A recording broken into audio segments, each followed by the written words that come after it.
Good morning. Welcome once again to Digital Church.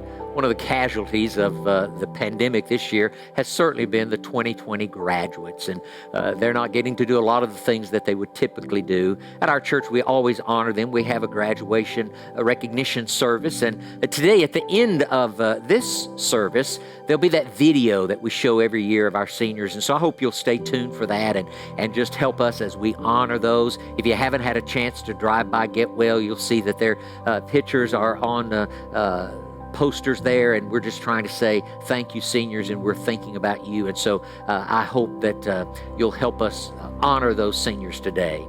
Another thing I want to tell you today is that the yellow ribbon has a little more significance today. All the way through, we've been reminding you that the yellow ribbon is here because we're welcoming Jesus in this place. But I want you to know today that we're preparing to welcome you back in this place as well. Starting today, Sunday school classes are going to have access to the building on a scheduled basis throughout the week, and for some time now we're going to offer that. But on June 21st, which is Father's Day, we're going to resume worship here at DeSoto Hills in our facility. There'll be a service at 9 and at 10:30. And so we hope that if you're able and willing and feel good about that you'll join us back here beginning June 21st, 9 and 10:30. In the meantime, enjoy the service today. God bless you.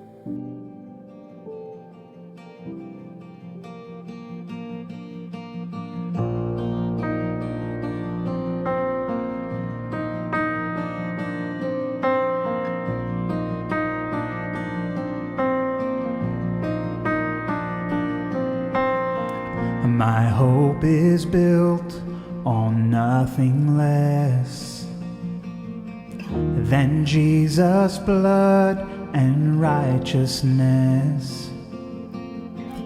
I dare not trust the sweetest frame, but wholly trust in Jesus' name.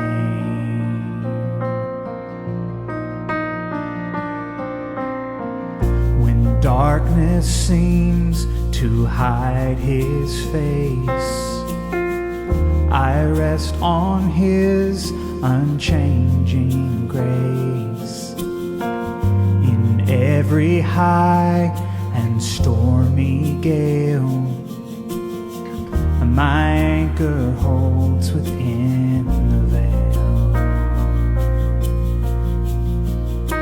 Christ alone, cornerstone, weak made strong in the Savior's love. Through the storm, He is Lord, Lord of all.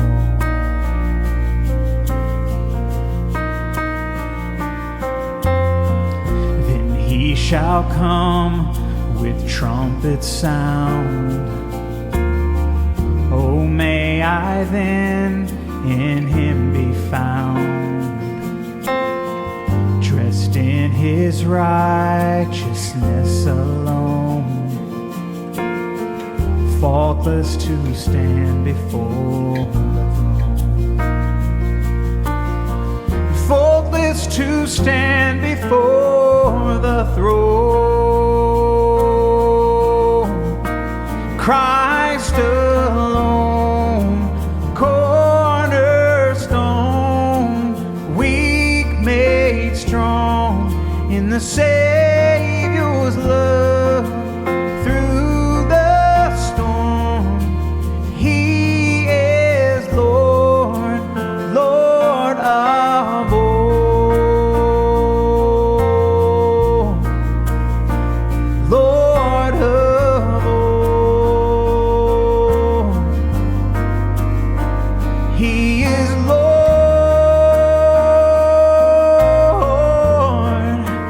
Christ alone, cornerstone, weak made strong in the Savior's love.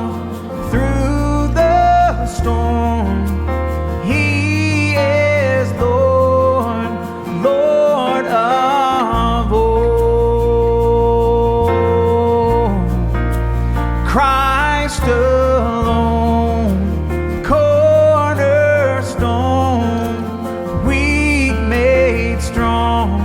in the Savior's love through the storm. He is Lord, Lord of all. He is the Lord of all.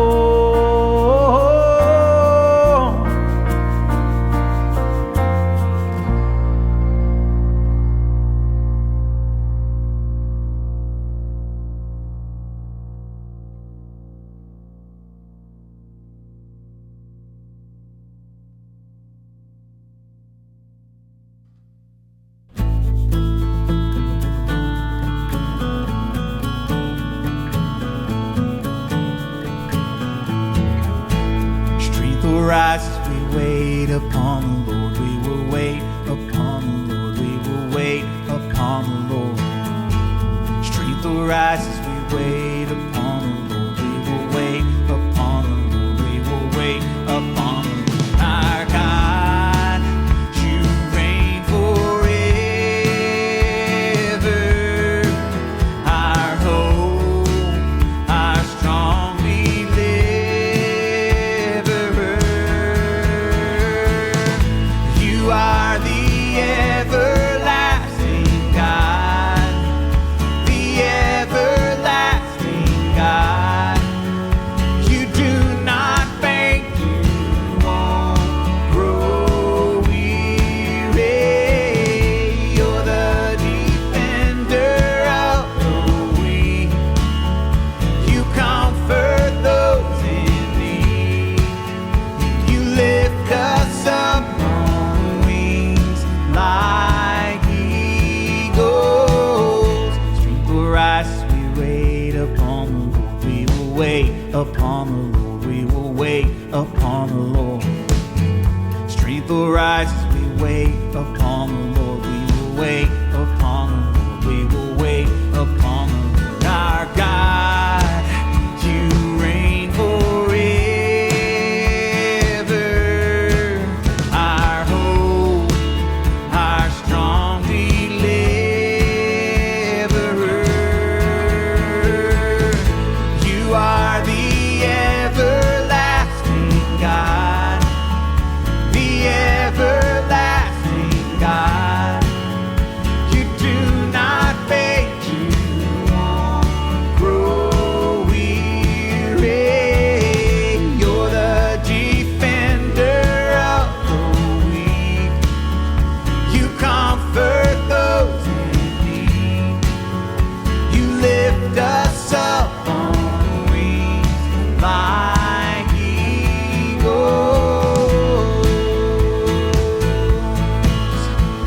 Yeah.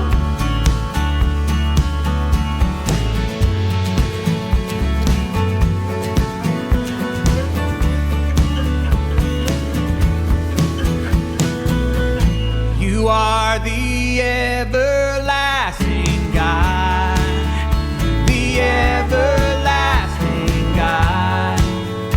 You do not faint, you won't grow weary.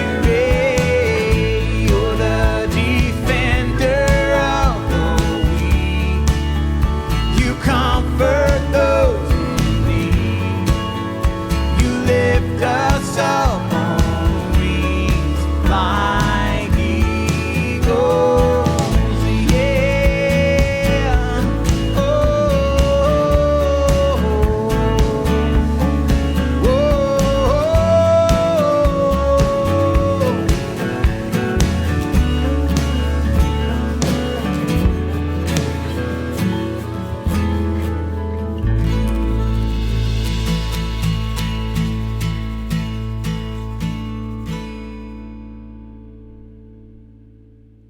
Good morning. Today we want to continue our 7-Up challenge. We're looking at the 7 churches that Jesus sent the letters to in the book of Revelation.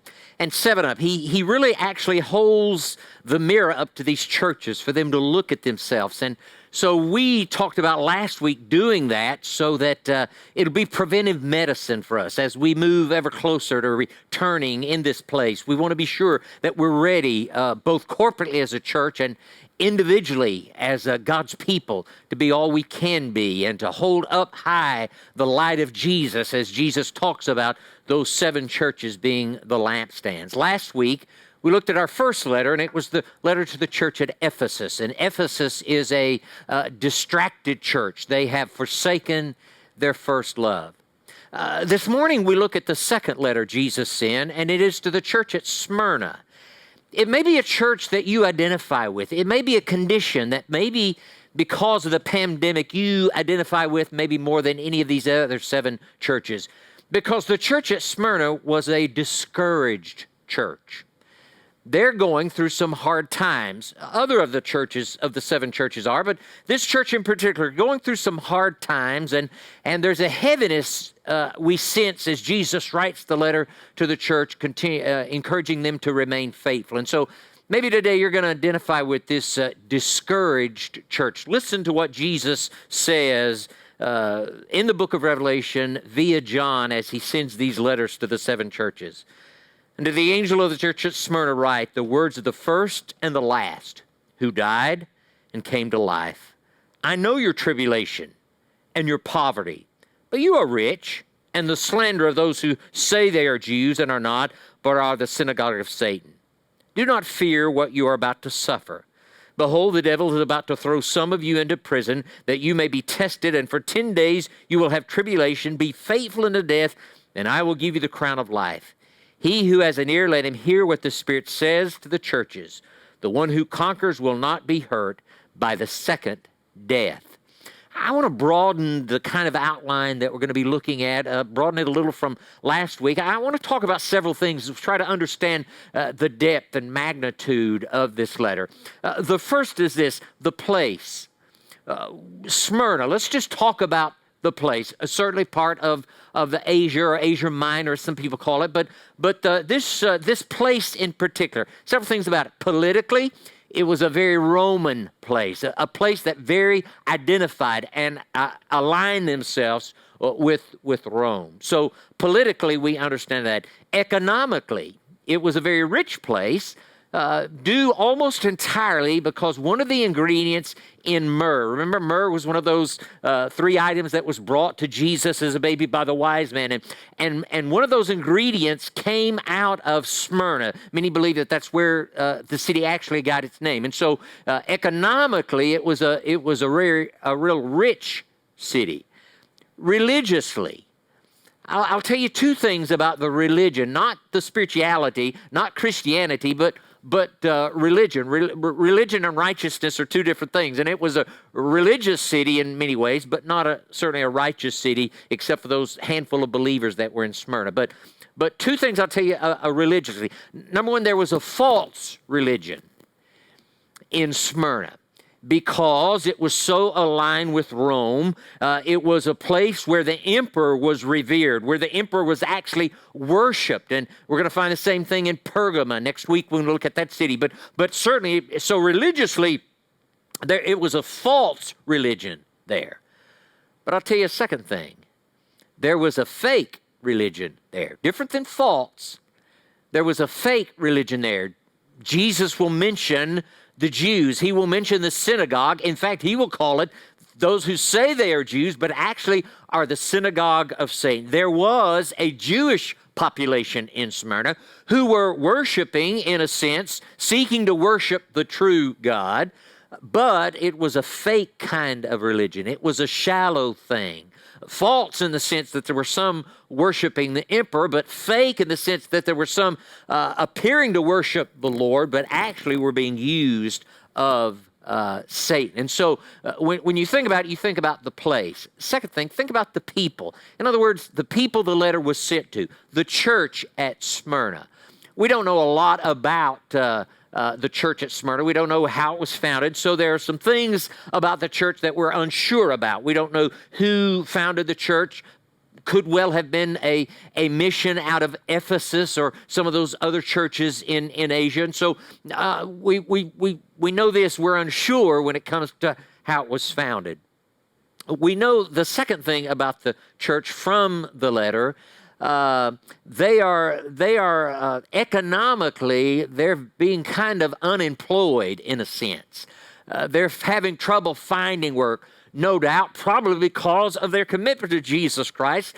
Some in the business world have kind of locked them out. And so Jesus says, I know your poverty. I know you're poor. I know you since you're poor, and you're rich in Christ. And so some things we know about the church, uncertain about how it started. They are unemployed. We know this. They are being treated unfairly. They are going through some persecution, and it's a thing that is there. Jesus will even say this to them, that there's more persecution on the way. He talks about this 10 days of persecution. We're not sure if that's literally 10 days or that's symbolic of some more persecution. And so this church has experienced some very hard times. So the place is Smyrna. The people there is this church in Smyrna that we don't know a lot about, but we know that they're being affected by the persecution, and part of it is a financial effect that's having upon the church. The third thing I want to tell you about every letter is the presentation. By that I mean Jesus in each one of these letters kind of presents himself in a different way. When he comes to the church at Ephesus, he says, the one who holds the seven stars in his hand, who holds the seven churches. And so in Ephesus, the emphasis seems to be on his hand. When you come to the church at Smyrna, the emphasis for me seems to be on his breath. He says, I am the first and the last. I was dead and am now alive. And so his breath has come back into him. And I think it's probably symbolic of the reassurance that he's trying to give those people in Smyrna who are going through persecution. Some of them that probably have died. Some may die. And so he's reminding them of the resurrection that is in him. And so he presents himself as that resurrected Lord, the breath that is back in him. The fourth thing we want to look at every one of these letters is what we talked about last week in the letter to the church at Ephesus, the purpose. And when I talk about the purpose, I want us to think about the good, the bad, and the urgent. And so when you come to Smyrna, when you talk about the purpose, there's a good here. And this is the good when you come to Smyrna. They are a threat. The church at Smyrna is a threat. They may not be wealthy financially. They may not even be a large church in some ways. They are in a very dark place, but they are seeking to be a very bright light in a very dark place. And because that persecution is coming. And so the good about the church at Smyrna is even in these difficult times, they are seeking to be a positive witness for Jesus Christ. And I have said all along in the midst of this, these long weeks and now months that we've had to deal with this, that it is that opportunity we have to be that lampstand holding high the light of Jesus. And so the good about Smyrna is that they are being a light. They are seeking to hold up the light of Jesus. They are being a threat. They are a threat. And here's why they're a threat. They're the real deal. There's a lot of fakeness going on. There's a lot of false things going on in Smyrna. But these Christians are the real deal. And because they're the real deal, they're experiencing persecution. So that's the good. The bad. The good is they're the real deal. And so they are a threat. The bad is they're getting a raw deal because they're being threatened. Because they are such the real deal, they are being threatened. And it is a difficult thing that's happening to them. It is affecting them in so many ways, financially and emotionally and in so many other ways. And Jesus reminds them, and I think in essence saying to them, because you are a threat, you are being threatened. And because you are continuing to be a threat, you are going to be threatened even more. And so really the positive aspect of this is that they are a threat. The negative aspect of this is because they are such a threat, they are being threatened. DeSoto Hills, I pray that you and I will be a threat to the forces of evil. I pray that the way we have gone through and will continue to deal with the changes that have happened because of this pandemic and the aftermath of that, that the way we have approached that in our spirit and our hearts in it, and as we come back together, the way we come back together and our attitude toward it, not complaining about the changes and not whining because things aren't just like they used to be and we have to change things up. I pray that our attitude will be such and there'll be such an atmosphere of glorifying the Lord and lifting Him up here that Satan will see us as a threat, and he will feel threatened by us to the point that he will want to threaten us, that he will want to try to persecute us. I'm not praying for persecution. I'm not longing to persecution. But I pray that if persecution comes, we will be persecuted for the right reason. And the right reason, we're being persecuted because we are being a threat to the forces of evil. So the reality is today, the good, the bad, the urgent. What is the urgent? Jesus will say to them, he'll talk about faithfulness, and he'll talk about it. And I think the urgency for the church at Smyrna and the urgency for all of us, while they are a threat and while they are being threatened, Jesus does not want them being threatened to thwart in some way, to sidetrack them, to discourage them. He wants them to continue in the midst of that, even though he says it's going to get worse. He doesn't talk about when it's going to get better. He just talks about when it's going to get worse. And I know so many of us hope that the worst of the pandemic is behind us and behind our nation and behind our world. And that's certainly our prayer. But if that should not be the case, I pray that the Lord will find us, as he's encouraged the church at Smyrna, to continue to be that lampstand holding Jesus high. And that we will do what we need to do, and we will sense the urgency as never before. As the days are so dark, and as people have such sometimes a bleak, and as the things they have depended on for so long, some of those going by the wayside, that we will stand as never before and offer hope and encouragement and enlightenment for these days, and that we will not allow the hard times, in whatever form they come, to somehow sidetrack us. But we will see the hard times as an opportunity to continue to hold up the light of Jesus. And so we've talked this morning about the place and the people, the presentation, the purpose. Every letter, Jesus also gives a promise. And I really think you have to be careful as you read these promises. He did it with Ephesus. He reminds them of some things. He says, to the one who conquers, I will grant to eat of the tree of life, which is in the paradise of God. When he comes to Smyrna, his encouragement, his words to them are, be faithful unto death, and I will give you the crown of life. I want to caution you to be careful as you think about these promises, because if you're not, you will sense that they are about works as opposed to grace.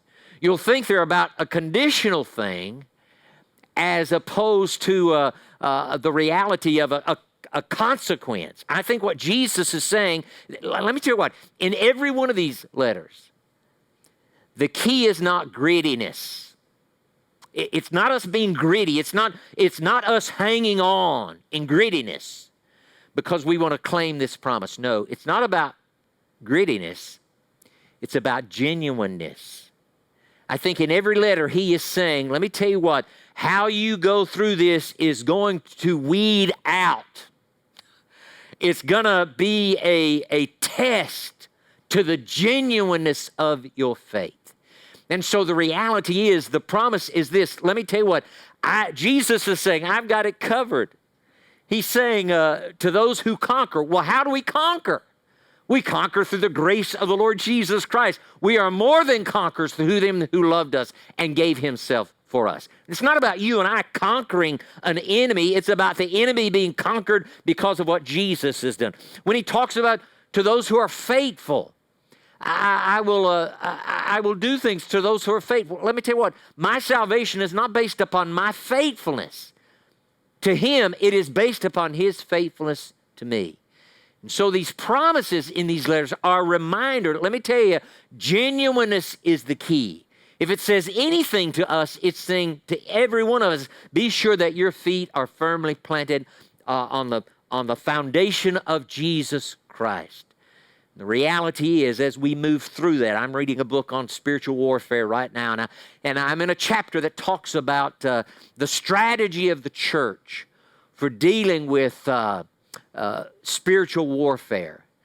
And the number one thing they talk about is the centrality of Christ. Be sure that Christ is the center of all you do. And I think what Jesus is trying to do in every one of these churches, certainly the church at Ephesus, because they've become distracted, but even the church at Smyrna, because they've become discouraged, is based upon that great, great hymn that we often sing, Turn Your Eyes Upon Jesus. We talked about it last week, turn your eyes upon Jesus. And I pray that as we prepare to come back in this place, that we will be sure that our eyes are firmly fixed on Jesus Christ, the author and finisher of our faith. Lord, thank you today for the church at Smyrna, for the letter that you sent them, and for how it holds up a mirror for us. And Lord, I know that during these days it has been difficult not to become discouraged, but I pray that we'll be encouraged as Jesus is seeking to encourage the church at Smyrna, that we'll keep our eyes fixed upon the author and finisher of our faith. For it's in your precious and holy name I ask it now. Amen.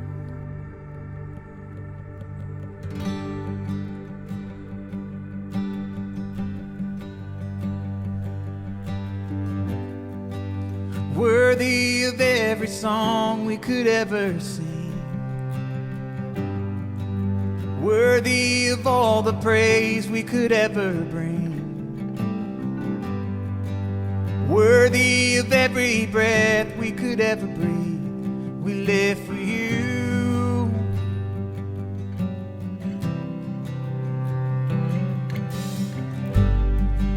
Jesus, the name above every other name. Jesus, the only one who could ever save. Worthy of every breath we could ever breathe. We live for you.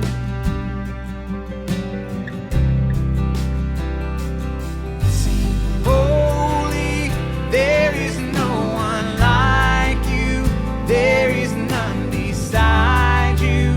Open up my eyes in wonder and show me who you are, and fill me with your heart and lead me in your love to those around.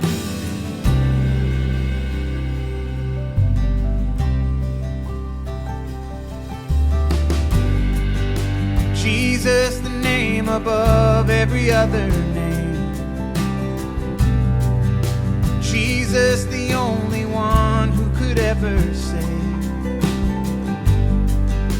Worthy of every breath we could ever breathe. We live for you.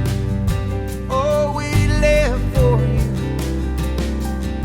Sing holy, there is no one like you. There is none beside you. Open up my eyes in wonder. Show me who you are, and fill me with your heart, and lead me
Thanks for joining us today. As always, you can contact us. The information is there. We would love to hear from you. And may I remind you, be sure and stay tuned and watch this senior recognition video. We're proud of our seniors and thinking of them and praying for them, and I know you want to help them celebrate that. Have a great day. God bless you.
so hard.